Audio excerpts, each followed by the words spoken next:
Hi, this is Todd from RetroFrog, and today I'm presenting to you the assembly guide for the RoTATE stand for the Nintendo Switch. After the successful Kickstarter from last year, I decided to go ahead and release the design to the public for their own printing. I have shipped almost the entirety of the Kickstarter with the exception of a handful of folks who have not filled out their surveys or had some information in the survey that was incorrect as far as shipping goes. So I decided it was time to go ahead and release this to the public for non-commercial usage. If you don't have the ability to print the parts for this, that's no problem because I'll have these available in January from Stone Age Gamer.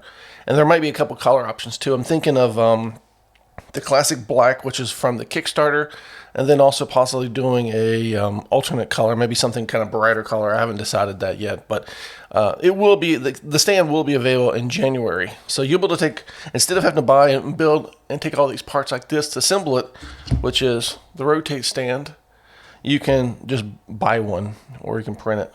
But if you're not familiar with the RoTATE stand, the RoTATE stand is basically a adjustable stand that you can put your Switch into. You can take your Switch without the Joy-Cons attached. You just snap it in there, it clicks in, and then you have the ability to freely rotate the stand around in 90-degree orientations. So if you're playing a horizontal game, you can have it set horizontal, or you can flip it into a vertical mode. And the stand is tilt adjustable. So depending on the angle you're at, you can adjust accordingly to that. And the base is removable with a simple thumb screw, so you can make it more compact for travel purposes. And since the thumb screw is retained with a brass insert in the upright, you can remove and take this off 1,000 times and not damage anything. It's not screwed into plastic, it's screwed into a brass insert. But we'll get to that during the construction. Okay, so to build the RoTATE, you're going to need to print off all the parts. And the parts consist of, this will all be mentioned in the printables description, obviously, but just for the sake of the video, you'll need to have the base, the upright, which was what attaches to the base.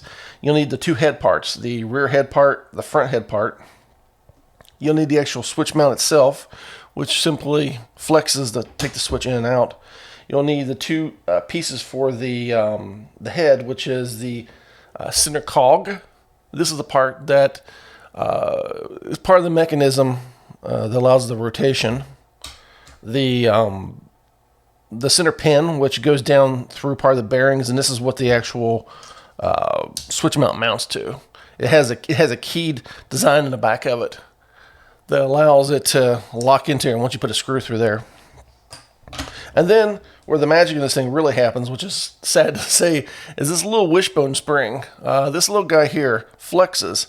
So whenever the cog sits in there and it moves around and it flexes and allows it to rotate around. I'll show you how that works in more detail in a few moments. And the entire mechanism sits on bearings. So there's a few more things you need for this. You'll need a M4 brass insert. Specifically, this one right here. This one right here is from Easy Lock. This is a press-in style. There's a couple different kinds of threaded inserts that you can buy on the market, and the one that's most popular with 3D printing is a heat insert, where you actually take this, you press it down onto the part. Like the part will have like a guide hole for the part to kind of go into, but it's smaller than the brass insert. And then you take a soldering iron, press it on it, and press it down in there, and it actually bonds into the plastic. They'll have like a knurled side like this one, and it heats up, melts down the plastic, and you pull your soldering iron or your heating tool away, and within a flash, within a second or so, it will set in there. The plastic will harden back up, and it'll set, and it makes it very, very strong. The only problem is obviously you need a heat source, a soldering iron, or a tool that's specially designed for inserts to press it down in there. That's why I don't like those kind of inserts, because it's just an extra requirement for the end user to install. There's two other kinds of common inserts. There's a threaded style, which is like this, except it has threads that go around the outside, and you would actually screw it into the plastic like you would a screw.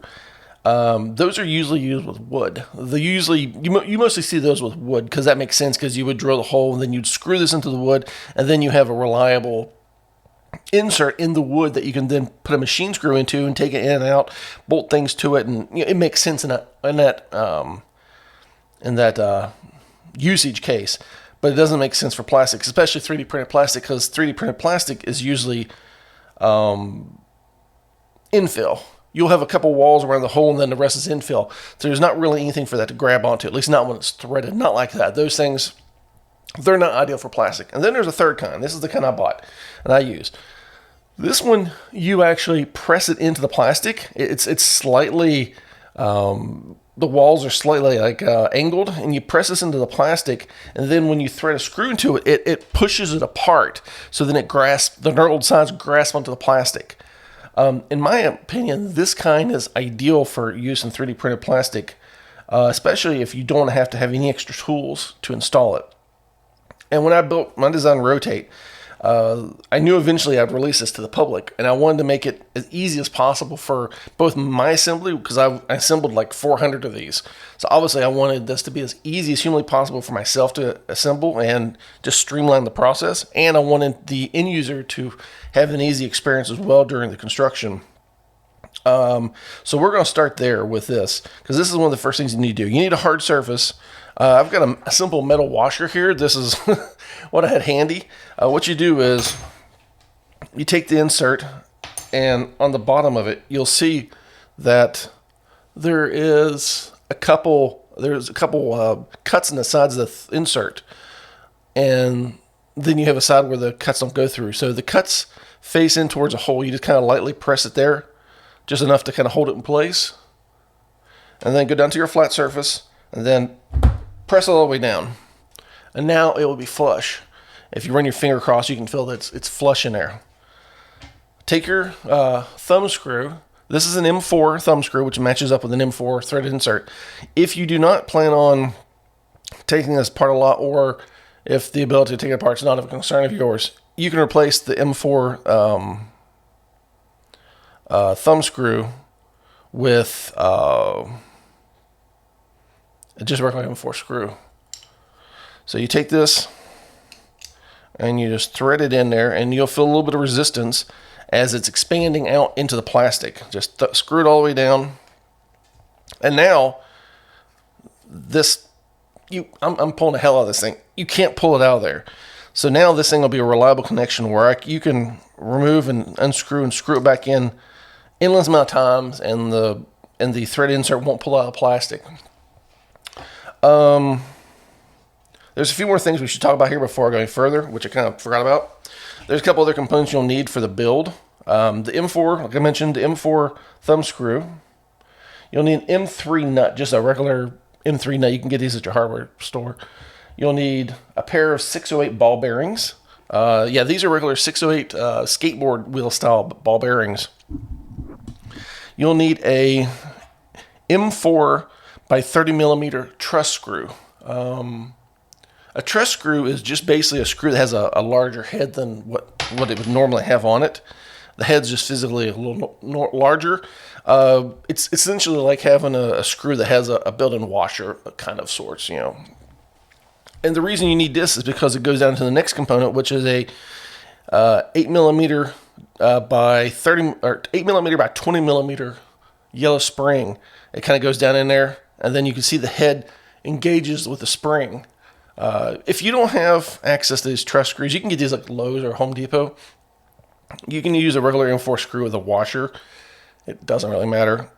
This is just a simplification because one less component is just a truss head, which has it built in, and it goes into this this M8 by 20 millimeter spring. These are commonly found on 3D printers, like the bed springs on like Enders and stuff. The inside diameter of the spring is 4 millimeters approximately. The outside is pretty close to 8 millimeters. So you'll need that combination. And then you'll need 2 more screws. You'll need this is an M3 by 12 millimeter flathead screw. So the top of the head is flat. And then you'll need 1 more, which is an M3 by 30 millimeter flathead, also flat. Both these 2 parts I use for production as hex heads, and the truss head is a regular Phillips. That way the folks can easily adjust the tension on the stand, but you're free to use whatever kind of screws you like. Okay, so we've already done the first step of assembly. We've installed the the insert into the upright, and we've applied the thumb screw to tighten the insert in place. So we'll set that aside for now. The base, we're going to set that aside as well because we don't need that at the moment. Okay, now we need to concentrate on the head. We need the two pieces of the head. This is the rear piece, and you can see it has a ridge on the inside of it. You take a ball bearing, you put it down in there, and press it all the way down flat. It should be a fairly stiff, fairly tight tolerance. I mean, it shouldn't be to the point where you have to break the plastic, but it shouldn't just fall in and out either. It should be, if you have a printer that prints good tolerances, like a Bamboo or Prusa or any of the newer printers, you shouldn't have a problem with this whatsoever. So it just presses down in there. And you'll do the same thing with the front. Just press it down in there. Okay, so now what we're going to do, we're going to take the center cog, put that down in the bearing, and then we're going to take our spring. And one thing I should say before we go any further, and this is an important detail, this is something you should really take in consideration. The entirety of the stand you can print in PLA. The majority of the ones I've shipped out were all PLA, except for one component. And the spring is the exception. This is the part that you should really print in PETG, or a similar filament that has the flexibility characteristics. These things are designed, PETG is designed to have some flexibility to it, and that will allow the cog to spin around and engage with the spring and then release when it turns. If you print this in PLA, what's going to happen is the motion with the cog and the mechanism is going to be really stiff because PLA is really stiff. And eventually this spring will probably wear down and or break because of the stiffness of PLA. Usually stiffness of a material is a good thing, but in this application, because we need the flexibility of PETG, you probably want to stay away from that. So you can print the entirety of the stand in PLA, but please print the spring and PETG or similar material. Even the switch mount, which has a little bit of flex to it, for the switch to go in and out. I designed this piece in specific ways to allow to be printed in PLA or PETG. I've done both. I think PLA is probably the better choice. But for the spring, please print this in PETG if possible. Okay, moving on. What we're going to do is we're going to take the spring, and there's a groove here that the spring fits down into. It should be a pretty snug fit.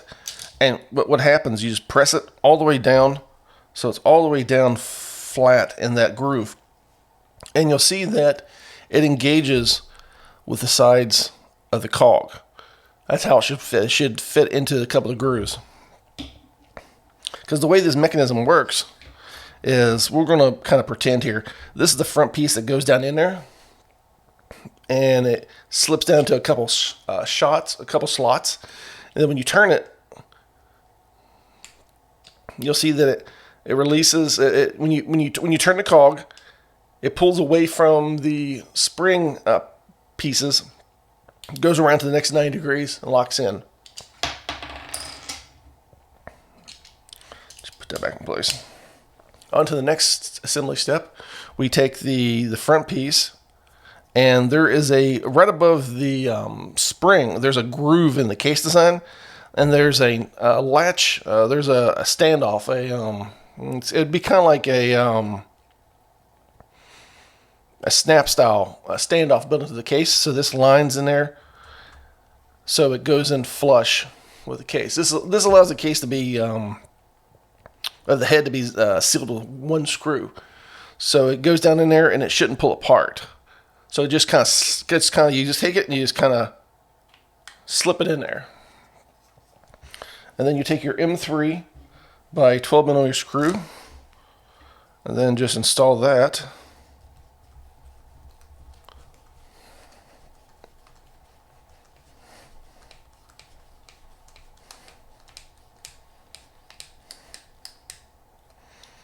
Okay, there we go. And now the head should be completely sealed. The front and the back should be completely locked to each other. And then you take your front, your center pin, you push that down in the hole, and then it should lock into place with the cog. And you can rotate and you can feel the cog mechanism. So what we do next is take the M3 nut and place it into the back of the cog. There's a cutout in the back. You can do this beforehand or afterwards. It doesn't matter. It's your preference. You just press it into place.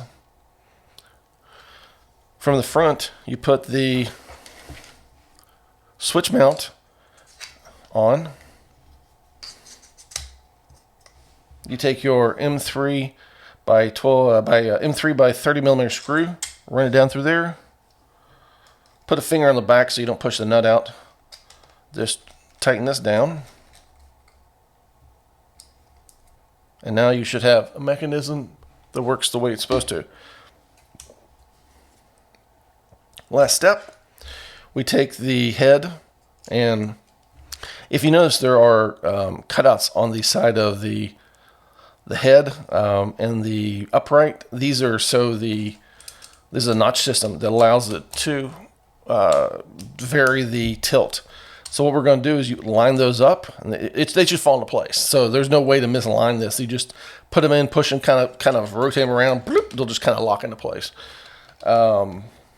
And you take your M4 or your M8 by 20 millimeter spring.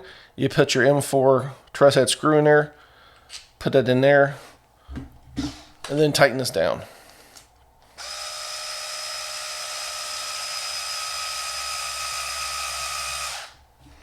Tighten it down so it's the end of the screw is pretty much flush with the side of the head. I found that's pretty much the appropriate tension. For the most part, that's pretty much dead on. You can always go back with a regular Phillips head screwdriver or whatever kind of screwdriver. You can go back and adjust that. That's how I ship these, and that's pretty much perfect. But the user's free to adjust it as needed. And now you take the upright with the head attached. You put it on the base.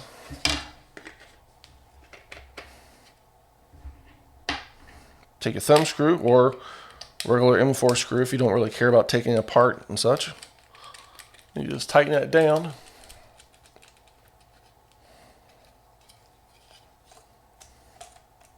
There you go. You have a RoTATE. Well, there you go. That's the assembly steps for building a RoTATE. As you can see, if it wasn't for me just long-winded talking, it doesn't actually take that long to assemble. It takes maybe 4 or 5 minutes to put together. You just need a few pieces, and most of the hardware, with the exception of the springs and probably the ball bearings, you can get at a regular hardware store. You can find those at pretty much any hardware store, Menards, Lowe's, Home Depot, whatever you have.